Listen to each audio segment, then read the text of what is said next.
Hello, it's Jen for the Love of Iris. Today we are going to make this card. It is a simple card with one stamp set and one ink. It is the Sheltering Tree stamp set. We are going to use that. And we are going to use our archival ink, basic black archival ink, some cardstock and some ribbon, and glue it all together. If you make a comment on this video, I will send you a kit that you can use to make the project yourself. So, stick with me and we will get started. Now, let me show you the pieces that you're going to need. You are going to need a piece of Whisper White that is 3 1/4 by 4 1/2. You're going to need a piece of Smoky Slate that's 4 1/4 by 8 1/2, scored at 5 1/2 to make a top folding card. You're going to need a piece of Smoky Slate that's 3 3/8 by 4 5/8. We're going to layer that underneath there. You're going to need a piece of Basic Gray, 4 1/8 by 5 7/8.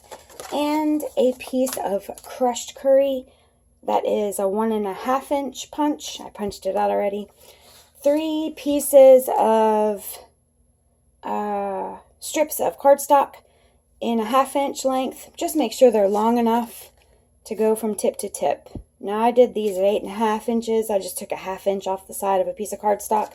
But you're going to need 2 in Crushed Curry and 1 in Smoky Slate. So they're a 1/2 inch wide.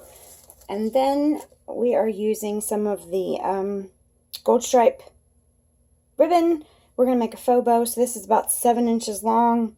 And I'll show you how to save on your ribbon when you're going to do that. So first thing we want to do is glue down our moon round about where we think we might want it.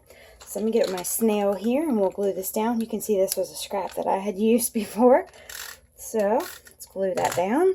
And I think right about there is good. Okay. Then we're going to take our tree here. This is our Sheltering Tree. And you can see I've made a mess of it already. And I find with big stamps like this, it's easiest for me to lay it down on its back and ink it up. So if you lay it down flat and bring your ink pad to it, then you don't have to worry so much about if you just ink it this way instead of inking it this way, then it's not as bad. So just ink it this way and then you won't have to worry about missing so many things. So let's line this up where we want it. Press down. Pay special attention to where the Crushed Curry and the Whisper White meet because you're going to miss some. It's just inevitable. But we're going to fill that in with our basic black marker. Good even pressure. I'm not using the mat underneath, the piercing mat, because I've got an entire pack of grid paper underneath here. So I don't really need the mat because I've got quite a bit of cushion. Oh, that wasn't bad at all. Just a tiny bit of missing right there and there. We can fix that real easy. Perfect. Okay. Put our ink away. All right. And then next we are going to glue down our Whisper White to our Smoky Slate. So take your snail and just fit your Whisper White on there. This is just going to be about 1/8 of an inch border all the way around, just a thin border. Okay, looks great. Let me go ahead and go in with my basic black marker and fill in these few little lines. Forgive me if my head gets in the way, but I just want it to go right up to that little circle there of Crushed Curry, just so it feels like it's cohesive. Okay. Oops, missed a spot right there. Okay, so there we go. And no one will ever know that we stamped it crookedy. Come on, camera. No? Alright, well, anyway, you can see it down there. Okay, next we are going to glue down we're going to set this piece aside and let it dry just a little bit. We're going to glue down our little pieces, our little strips of cardstock. And I start with the Smoky Slate because it's going to go, let me get my adhesive mat. It's going to go right in the center. So I find that it's easiest for me if I do this one first because I can go from point to point and then even up the other sides. So take it from point to point and just slap it down. Very easy. And don't worry about the overhang, we're going to cut that off. Same thing on the crushed curry. Got one there. Let's go, I don't know, about 1/8 of an inch. I'm just really eyeballing it. If you want to measure it, you go right ahead. I am too impatient and too imperfect for measuring. When it comes to this kind of stuff, I just eyeball it. So you've got your 2 there. And then we're going to use our last bit of crushed curry here. And set this over here. We will line this up. There we go. So now we've got our 3 lines. Let's flip it over and grab our paper snips. And we're just going to snip off these end pieces here. It's easier to flip it over and cut from the back because you can see easier. At least I can anyway. Okay, so there's one side. Here's the second side. Cut this off here. Move these out of the way. They're not sticking to everything. Okay. Get this one off of our scissors. Alright, so now we've got this piece here. And we're going to now glue, nope, we're not. We are going to do our faux bow.